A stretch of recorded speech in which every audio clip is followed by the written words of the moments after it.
Hello everyone, welcome to the 12th Annual Maclean's Parliamentarians of the Year Awards. This is one of the few nights of the year when parliamentarians put their swords to one side and acknowledge each other for their hard work, their dedication to their constituents, their knowledge of the issues, their oratory skills, and the way they behave with one another. My name's Peter Van Dusen, the executive producer at CPAC and host of Primetime Politics, as well as your host for this evening's virtual festivities. Now, I've hosted these awards many times over the years and have to say it's one of my favorite events because it really underscores the value of our parliamentary system and the people who make it work for the better. And it feels important, particularly in these times, to pause for a moment and be grateful that we live in a country where members of Parliament work for the betterment of all Canadians. And just as our members of Parliament have continued to conduct the nation's business during the pandemic, we thought it was important to continue this tradition of acknowledging those MPs who've made a lasting impression. COVID might keep us apart for now, but we've found other ways to come together. So here we are.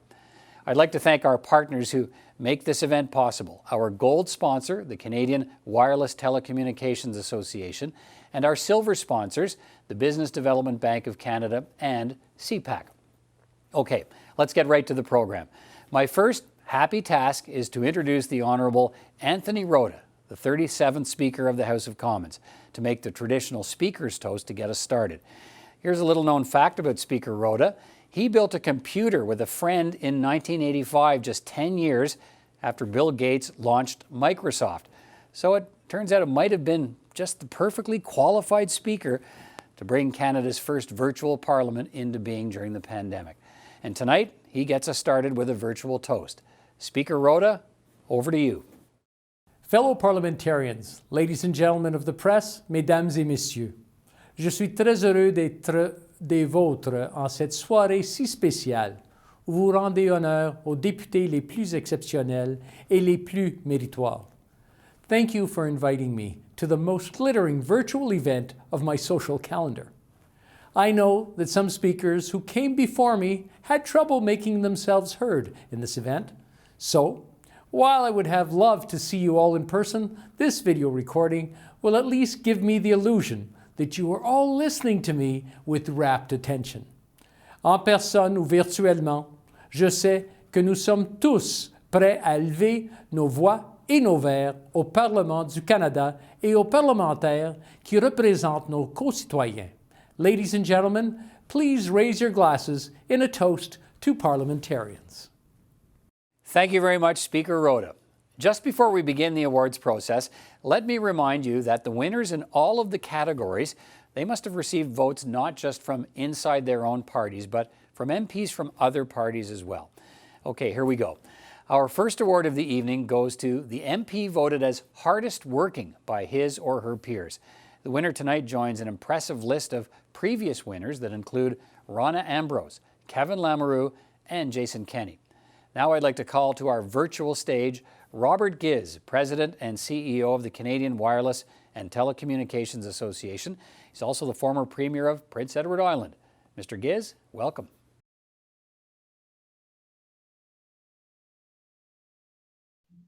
Thank you. It's a privilege to be with you tonight for such a wonderful celebration of so much that is right in Parliament. C'est un privilège d'être avec vous ce soir afin de célébrer de très bonnes personnes qui font partie de notre Parlement. The three finalists in this category are Michelle Rempel-Garner, Garnet Genius, and Elizabeth May. And the winner is Michelle Rempel-Garner, winner, hardest working MP. Democracy takes a lot of effort.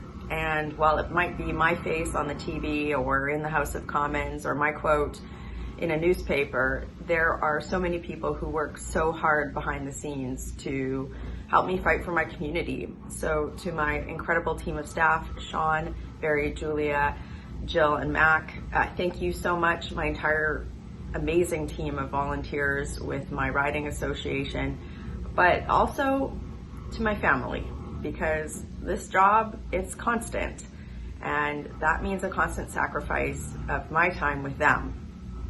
So to my husband, Jeff, and to my stepkids, Tori, Corey, and Cappy, Thank you for allowing me to be successful in fighting for my community. And of course, democracy doesn't happen without a little bit of companionship.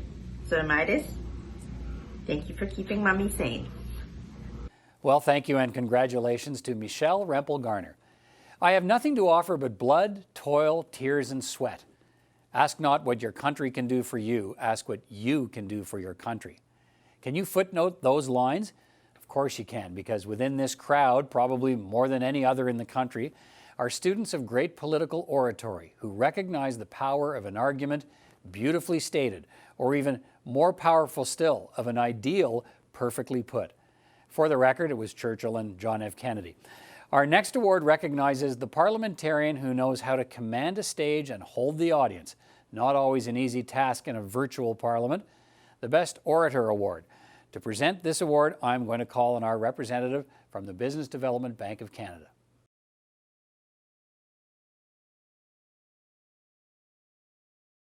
Thank you, Peter. The safest bet for my preamble is to keep it short. Nothing good will come from me trying to do battle with you, Peter, or with these nominees. The three finalists in this category are Sean Fraser, Alain Terrien, and Pierre Poliver. And the winner is Sean Fraser. Hi everyone, it's Sean Fraser here. I wanted to give a big thank you to everyone at Maclean's and to all of my colleagues in Ottawa for choosing me as this year's best orator in the House of Commons. You know, when it comes to public speaking, it's actually one of my favorite parts of the job, to get up on your feet in the House of Commons, whether in person or virtually, to take questions in question period, to take part in debate, and try to put forward arguments that you think are going to not only win the room, but to convince Canadians from coast to coast to coast that you might actually be on the right side of things. You know, when I grew up, I came from a real small community called Miramichi. I had a big family, and we had people from all walks of life coming through those doors on a daily basis. Everybody'd sit around the kitchen table, take part in debates about politics or the issues in the news that day. And I always found that the people who were the most convincing were not the ones who used the fanciest words, but they were the people who could take a complicated subject and distill it down to a simple explanation that everybody would understand and that would actually resonate with people. That's an approach that I try to take to debate in the House. I think it's really important that you communicate things in a way that actually makes sense to people who are living their day-to-day lives. I'm not a particularly superstitious person, but there is one token I keep on myself when I speak publicly, and that's this silver dollar from 1966. You see, my mom, when she was a kid, won a public speaking contest in elementary school, and it meant a lot to her at the time. In the grand scheme of things, it may not seem all that important. But when I first got elected, my mom gave me her silver dollar. She used to keep it on her when she'd give speeches in public. And now I don't think there's been a word I've uttered in the House of Commons without this coin in my wallet.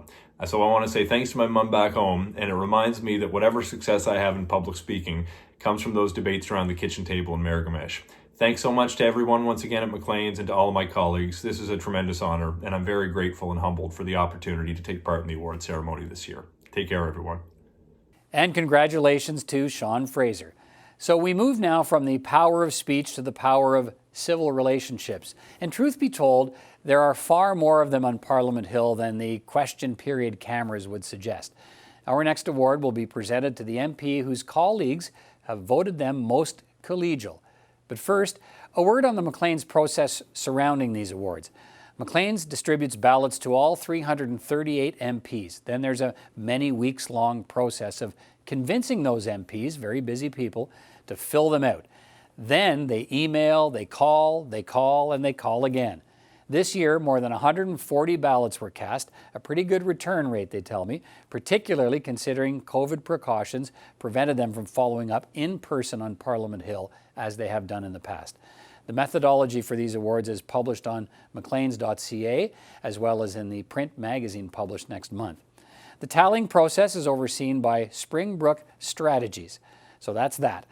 Now, over to Robert Giz once again from the Canadian Wireless Telecommunications Association for the presentation of the most collegial MP as chosen by their colleagues from all parties. Robert. Thank you very much, Peter. This category, of course, is the winner of the most collegial. Being collegial in business, politics, or in life is extremely important. This year's three finalists are Alexis Brunel-Duceppe, Marilyn Gladu, and Christine Nomandier. And the winner is Marilyn Gladu. Congratulations. Winner, most collegial. Thank you so much for honoring me with this award. Merci beaucoup pour cet honneur. As parliamentarians, I think it's important that we set an example for Canadians of how to treat one another with respect and with kindness. When I won this award in 2015, I remember people saying, well, you're just new in politics, that'll change. It's really nice 6 years up the road to see that my colleagues in the House of Commons still find that I'm treating them respectfully and kindly. And let this be a lesson for all of us. Thank you and congratulations to Marilyn Gladu. Now, I know as the host I'm really not supposed to declare favorites tonight, but I do have to admit this next category is one close to my heart given how much we rely on MPs and their work and their knowledge in my job as the host of Primetime Politics. In the past, the award for most knowledgeable MP has been given to MPs such as Hélène Laverdière, Nathan Cullen, Pierre Poilievre, and Gilles Duceppe. It's high praise indeed when your colleagues in the House nominate you for this one. I'd like to invite Colette Watson, the president of CPAC, to present this award tonight. Colette?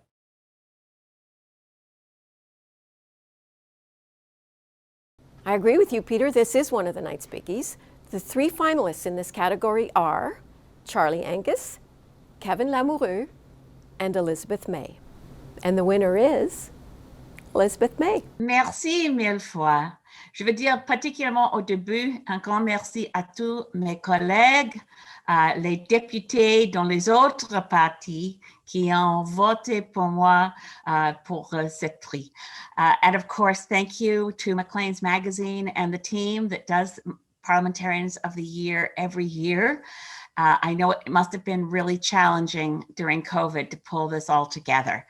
So I do want to thank everyone concerned, and it's a real honor to be named most knowledgeable member of Parliament. I sometimes think it's really not an award for knowledge, it's an award for memory, because at 66 years old, I keep files in my head of every issue I've ever worked on for decades and decades and decades. And I love research, I love my work, and I like speaking from a base of evidence and knowledge. So it inevitably means that as long as I can remember the things I've read and verified, I'll end up being knowledgeable. So it's really an enormous honor to be recognized for this by my peers and colleagues in Parliament. I certainly miss everybody. I know that we all miss gathering in person. And I certainly hope that by next year's Parliamentarians of the Year Award, we can be back squashed together in the Chateau Laurier Ballroom to raise a glass and celebrate the work of parliamentarians. I think it's a fine and noble career. And as I've always said, I'd rather be described as a parliamentarian than a politician. But to all of my colleagues, thank you so very much. Congratulations and thank you to Elizabeth May. The next presentation goes to the MP who best represents the constituents. Don't forget, they're the ones, the people, who send our MPs to Ottawa to represent them. This award will be presented by the Business Development Bank of Canada.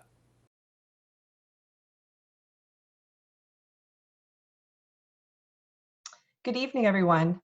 To put this award in context, a quick quote from one of your favorite books, that light read called House of Commons Procedure and Practice on the Job of an MP. The definition of an MP, I quote, "The Member of Parliament represents their constituency through service in the House of Commons. An MP spends far more of his or her working life outside the House than in it. The job is people-oriented, involving talking about and listening to ideas, proposals, and complaints, reconciling opposing viewpoints, explaining party or government policy to citizens, and citizens' views to party and government, getting action out of the government on problems of constituents." The three finalists in this category are those voted by their peers who do this best. They are Louis Plamondon, Elizabeth May, Shannon Stubbs. And the winner is Shannon Stubbs. Wow, I'm so grateful to receive this recognition for a second time from colleagues who I know all work hard for their constituents. From the bottom of my heart, thank you so much. I hope you know how special this really is to me. I'll tell you why it is. Of course I admire and care for each and every one of my Conservative colleagues, and I've gotten to know, to work with, and to respect some colleagues in all parties of all political stripes. But obviously it's fair to say that I'm pretty aggressive and pretty partisan basically all of the time. But that's for a simple reason. It's because what ultimately matters most to me is what the people of Lakeland think, and whether I'm earning my keep for them every single day, at night, and holiday, and, well, frankly, during most of my own private time. I am relentlessly driven by the people who sent me here to fight for them, to make sure they're heard, to speak truth to power, to help, to make any impact for them. They've given me an extraordinarily strong mandate, historic in the 2019 election actually, and with that comes an equally immense responsibility. So all I want to do is deliver on their expectations. And it is my duty, because people, families, businesses, and communities in Lakeland have given so much to Canada for generations, and they're struggling. And they're rightfully frustrated, angry, and worried in real time, and about their futures. But they are resilient, tenacious, no nonsense, and they want action, especially from me. They inspire me, and I'm so proud of them, and I'm so proud of where I come from. So the truth is, I don't really care what other politicians or pundits think of me. I only really care what Lakeland thinks. But I'll tell you what, if colleagues have decided that what I do and how I do it means I best represent my constituents, then I want you all to know that actually nothing matters more to me. And you can bet I'll keep at it for Lakeland. So thank you, and thank you, Macleans. And congratulations to Shannon Stubbs for being recognized as the best constituency representative. Our next award is always an exciting one. In every parliament, after every election, we in the media always pay close attention to which MPs are being given more and more responsibility, which MPs stand out, which MPs appear destined to greater things. And it's always interesting to see who MPs push forward as a rising star from among their ranks and across the aisle. Previous winners in this category have included Joel Lightbound, Megan Leslie, and Gérard Deltel. Let's bring in Phil Lynn to announce this award.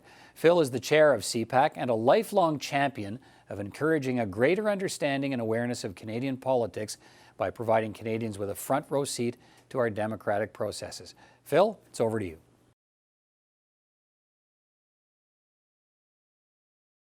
Kudos to the members of all sides of the House for voting for someone who has great promise in their eyes.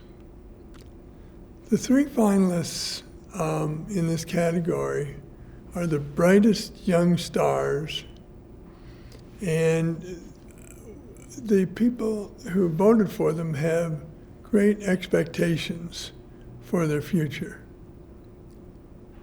The three finalists are Jenica Atwin, Sean Fraser, and Raquel Dancho.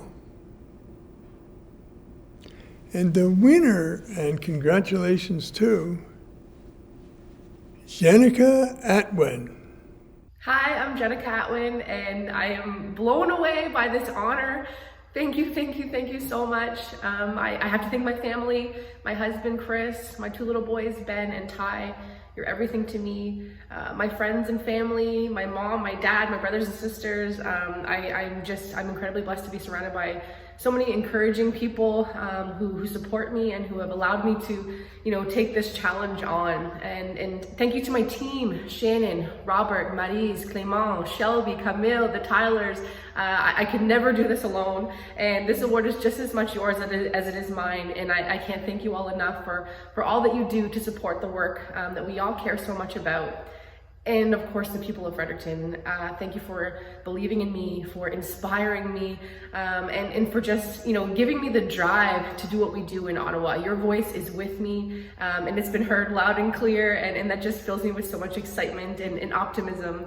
And thank you to my colleagues. It's been such an honor and a privilege to get to know you all. We may not agree on everything, but we're all here for the same common goal, to improve this incredible country of ours and work towards, that Team Canada approach.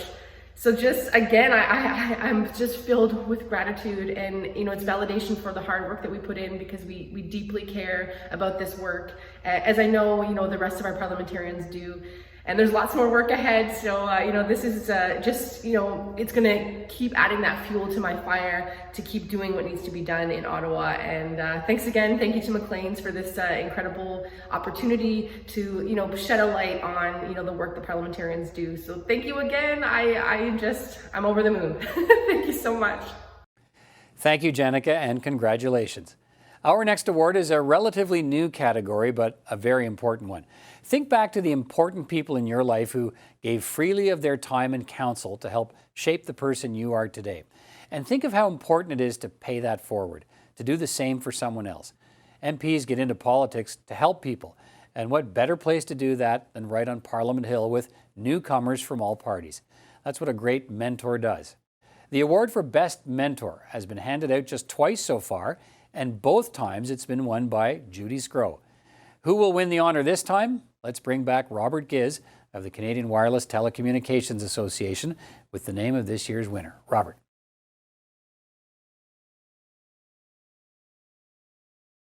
Thank you very much, Peter. This award is extremely important, as I believe mentorship, whether in life, politics, or business, is extremely important. The three finalists are Charlie Angus, Wayne Easter, and Louis Plamondon. And the winner is Charlie Angus. Congratulations, Charlie. Hey everyone, it's Charlie Angus. I gotta say, wow. So surprised, and what an honor to receive this, to be the mentor for this parliament. So I'll keep it short. I'll give you a few mentoring tips I picked up over the years. Number one, never forget who sent you here and why. Because I know after 6 months, some people think, hey, they got here because of their incredible skill or their vision for the nation. No. People sent you here to do a job, which is to be their voice.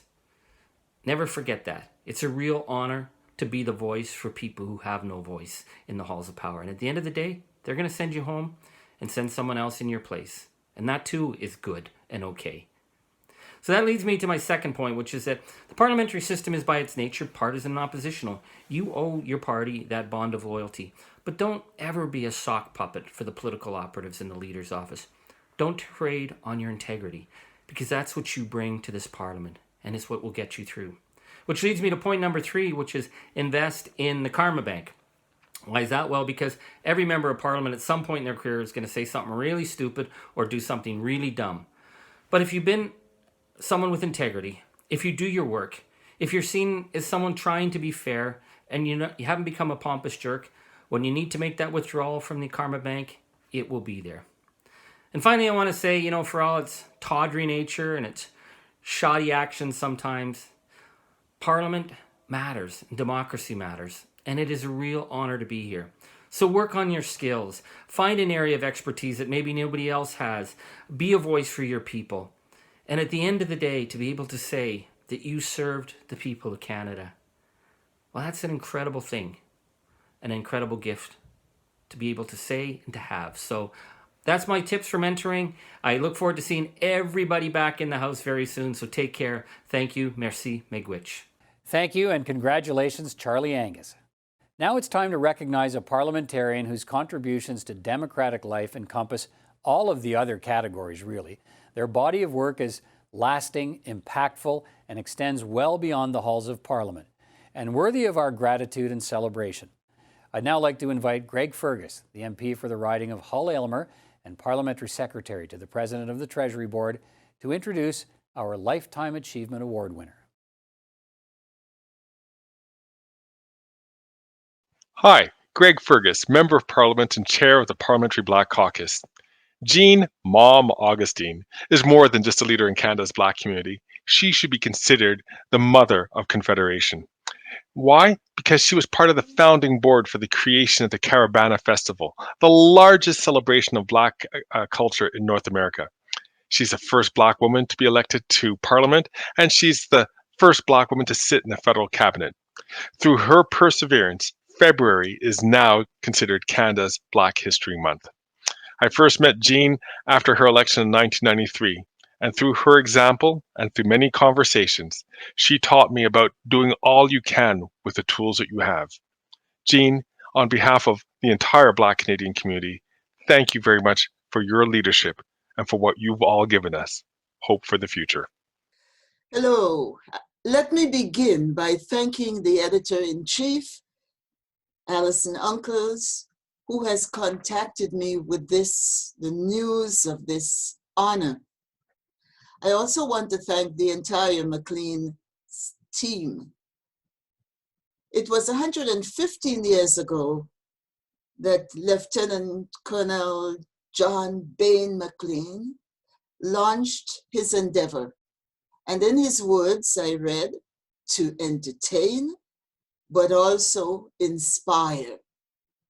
Today, you ought to be proud of how far you've come these 115 years and how tall you've stood.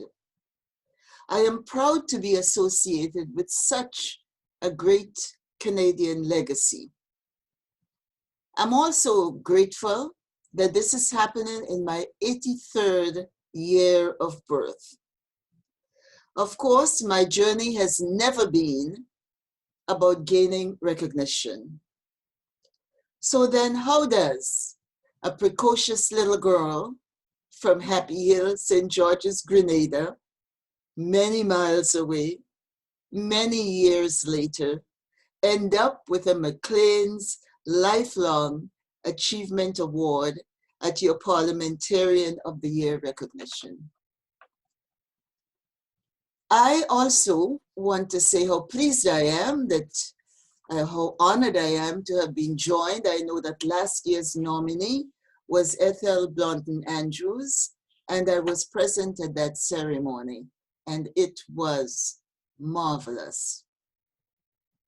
But on this occasion, I want to offer 3 factors that got me to the receipt of this award: self-belief, grit, and hard work, and of course, a dose of fortuity. Yes, they say a lot of luck is always important. And others say you've got to be good to be lucky. And others say opportunity dances with those on the dance floor. And so despite and in spite of all of the stacked realities, I am here really honored to receive this award. On occasions like this, I regret that the matriarchs, the grandmothers, and all the women in my life who helped to encourage and develop my self-esteem are not here to hear this and to see this occasion. So to accept this honor is really to say thank you to all the parliamentarians who have been my colleagues, to all the constituents of Etobicoke Lakeshore who have supported me over 4 campaigns and made sure of my success, to those who had the confidence to give me responsibilities as a parliamentarian and to participate with me in so many of my endeavors. Because on arrival on Parliament Hill, what I did was really look for gaps, look for places where I can make a difference. And so issues like women's and microcredit and the population and development and the education of the girl child, those were issues that I got teams of colleagues and helped to work those issues and helped to bring to the fore the importance of those issues. And so as I say thank you for this award, as I say thank you for this achievement, I'm also thanking all those who stood with me, all those who were part of my cheerleading team, and all those who are making a difference. As I speak to the young girls in the organization that I now head, the Center for Young Women's Empowerment, and as I visit with the young women who receive scholarships from the Jean Augustine Scholarship Fund for Single Mothers at George Brown. I over and over stress the issue of allies, the issue of working as in teams, the issue of taking risk, and the bottom line, the issue of service to community. And that's what my life's journey has been, one of service to community. That my endeavors were recognized, Black History Month in Canada, the motion that I placed to make sure that the statue of the famous five would be on Parliament Hill. I joined with so many others in those endeavors to make sure that we provide service to community. And so again, to all at Maclean's, to all those who are out there in these challenging times, I say thank you to each and every one of you. Thank you to Canada for the opportunity given me as someone who came with very little, someone who started at the bottom and who was able to reach the highest place in the land.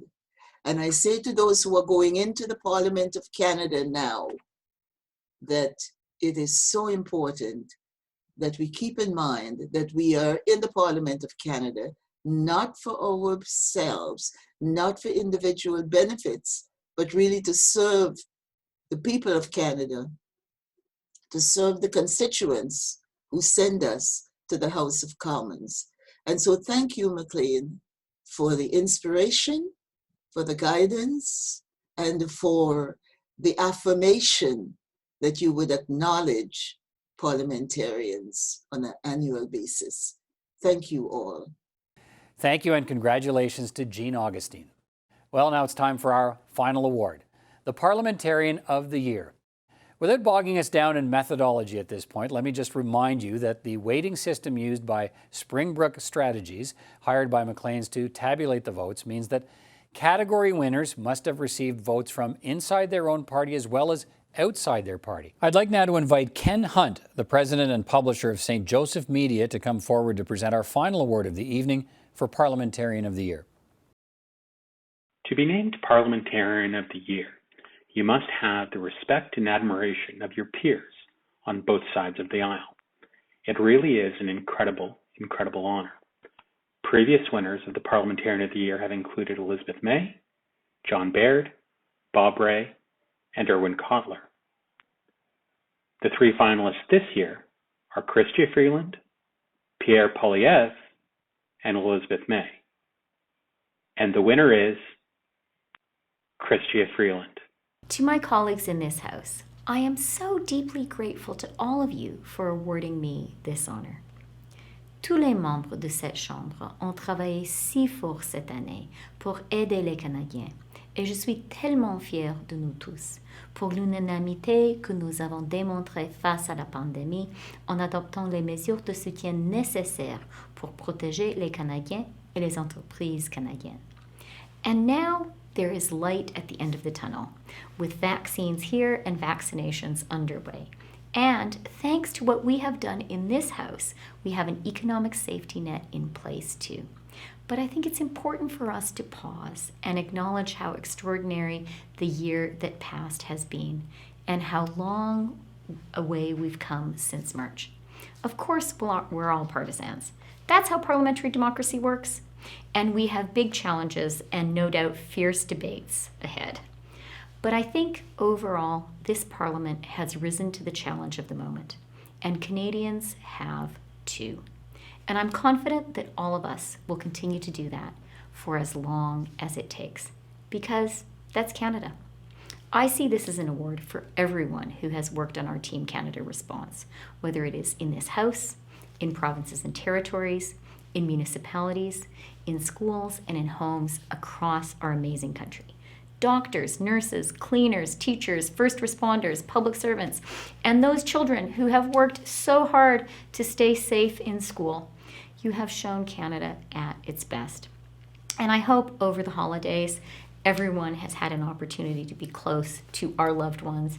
And if we couldn't do it physically, I hope in spirit, and that we've had a chance to be grateful for our good fortune in all being Canadians. Thank you. Congratulations to Chrystia Freeland on being named Parliamentarian of the Year, and to all of the 21 MPs nominated across all of the categories. You are leading by example in a time of extreme pressure and importance. On behalf of all Canadians, thank you. Thank you all for the important work you do every day for this country. And thank you again to our partners, the Canadian Wireless Telecommunications Association, the Business Development Bank of Canada, and CPAC. Profiles of tonight's winners will appear in the next print edition of Maclean's magazine, which will be available to subscribers the first week of February and on newsstands in mid-February. Thank you again, and hope to see you next year under the light of an elegant chandelier in a ballroom somewhere that's loud and friendly and crowded, where we are raising our glasses and can actually touch them, where if any of us are 2 meters apart, it's because we'd rather be, not because we have to be. And maybe after all of this, we'll come to realize that being closer together is always better than keeping our distance. Until then, everyone, thanks and stay safe.